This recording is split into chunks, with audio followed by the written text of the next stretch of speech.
mercy in this land. Followed the river till the river ran dry.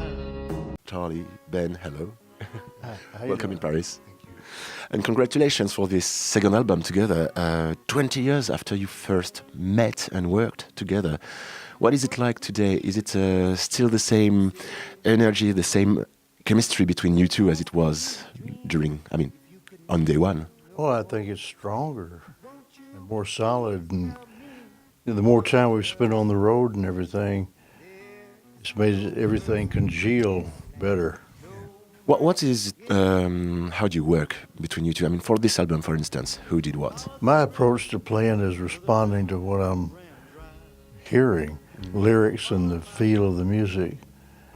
So Ben has a song, I hear it and I respond to it.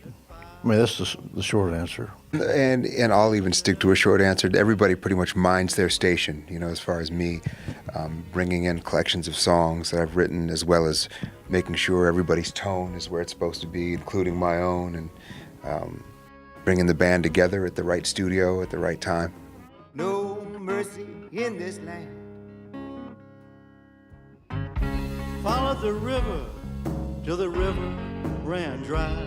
So Charlie, just tell us, what's your view? What do you think about how blues music evolved during this last 60 years? Well, I remember when I first got it up to Chicago in '62, people then were talking about, well, that was it for blues, blues, like as if it was a fad or something.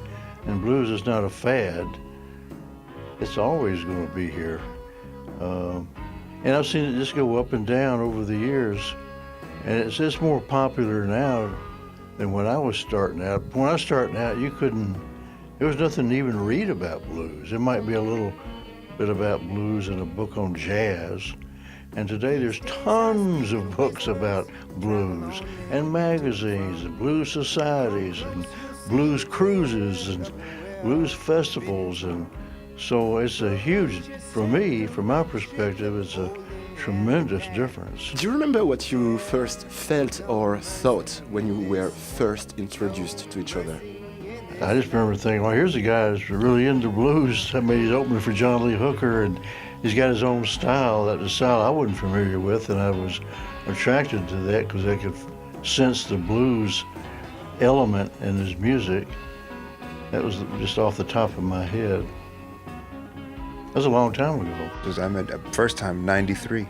But the first thing I thought was, oh shit, that's Charlie Musselwhite. Because, I have blues from Mr. Charlie and Stand Back. I've grown up with all his records, so I was like, oh, you gotta be kidding. Like trying not to freak out,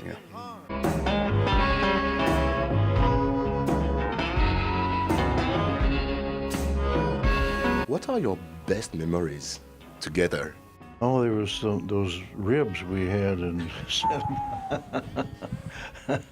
I took Charlie, he's from Memphis by way of Mississippi, so I brought him to my rib spot in California, and I think that was a good thing. Yeah, you pick up the rib and the meat just lays there. It's so tender. If you could describe Ben in a few words, what would you say? Just a hell of a nice guy. No, Ben we can both just be silly and laughing our asses off, or we can get as deep and philosophical as you want to get. And not too many people you could have that kind of a relationship with, that friendship. And then, same question. In a few words, how would you describe Charlie? Charlie is a constant and permanent source for me of motivation and inspiration.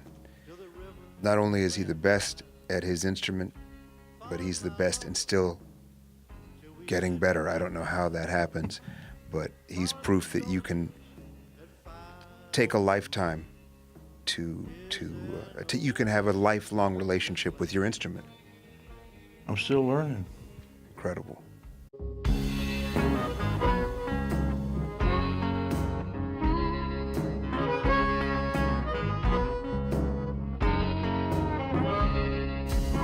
And talking about lyrics, do you think people can have the full experience of your album if they don't understand English? I've often wondered that. If not, I probably wouldn't be here today. So there's got to be some way that it communicates and translates. I think music has been a great sort of ambassador. Music has been a great ambassador for the English language in a way that hopefully it's enabled it to become universal. Talking about collaborating, Ben, you once said in an interview you wanted to be Garfunkel to Paul Simon. What would you do with Paul Simon? Whatever he wanted me to do, because he's Paul Simon. I'll string his guitar, polish it up. Here you go, Mr. Simon. And talking about Paul Simon, who recently retired from touring, Charlie, after so many years in the business, did you ever get tired? And did you ever want to retire?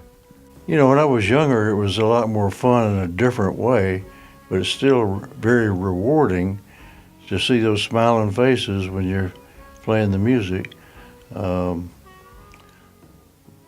long as I'm healthy and enjoying it, why not keep doing it? Yeah, it's good for me. Feels healthy. And Ben, you never thought about giving up either? You know, every show still feels like the first one. And as long as that is still there, I see no reason to hang up. When it feels different, it might be time, but not now. And talking about politics, you once said you would have to move if Trump was elected. Have you moved yet? Or are you planning on moving? Man, I ask myself that question every day. When is the other shoe gonna drop? When is it time to really put the for sale sign out? I got kids in school though, man. It's tough. But if you were free to move anywhere you want to, Yeah. Where would you go? It would be Barcelona,